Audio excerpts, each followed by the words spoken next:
Hi guys, welcome again to GC Farming Life TV. Dito guys, nandito tayo sa kabilang pin namin. Nagpapain tayo ng ano naman natin, hot fatteners.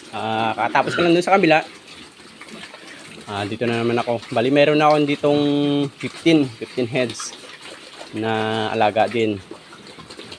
Kasi bagong gawa namin itong kulungan na ito. Yan. Gawa lang sa kawayan, pati mga bilog lang na kahoy, light materials lang kasi maliit ang budget natin. Dito po guys, sa isang pin namin, meron ako ditong 4. Ang kapatid dito, winalay ko nga sila nandun sa kabila. 6 na iwan dito. Yung winalay ko itong 4 nito kasi maliliit ito, medyo maliliit ito kumpara dun sa may kabilang pin na malaki. Yan, kasama niya rin yan doon. So by December ko na ito madidispose guys. Medyo maliliit. Yan, 4 lang sila. Dito naman sa kabila, bali ang nandito 11 heads. Litsunin na rin ito.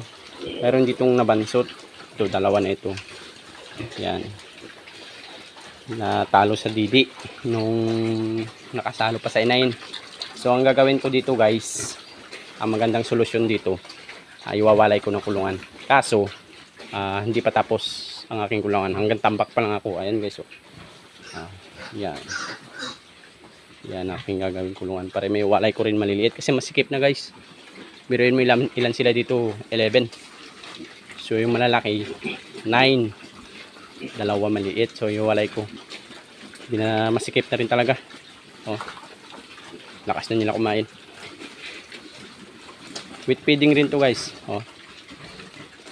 9 yung malalaki, may 2 talagang maliit talaga, and then mayroong iba maninipis na rin talaga. Iwawalay ko, yun, hindi pare-pares ang laki. Kaya ito kasi ang disadvantage kapag masyadong maraming ating baboy sa loob ng isang kulungan. Bali sukat nito, ano lang ito 2x3 ang aking pin. So mga 6 o 7 lang ang kailangan sa loob. Babawasan natin pag natapos ko yun para makaluwag-luwag nito. Pag natapos ko yung kulungan ko na yan. Yan guys, kalaksan nyo na kumain. Talo talaga yung maliliit. Ang mangyari yan, bansot. Niiwan talaga, bansot na bansot. Malalaki na yan guys. Hindi pinaliguan ko, hindi na natanggal yung matitigas na libag nilaw. Ang itim na, tumigas na sa kanilang katawan. Siguro ito by December, 3rd week or last week of December yan guys. Tingnan nyo naman, crossbreed ng Duroc and large white. Mahaba ang katawan. Diba?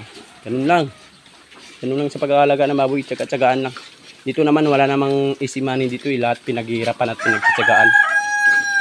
Porsigido, basta porsigido at masaya sa yung ginagawa, survive yan. Saka sama ng dasal para magtaas ang presyo ng live sa Palawan. Guys, ganun lang, tsagaan lang. Huwag kang susuko hanggat hindi mo nakuha yung premyo. Ganyan lang.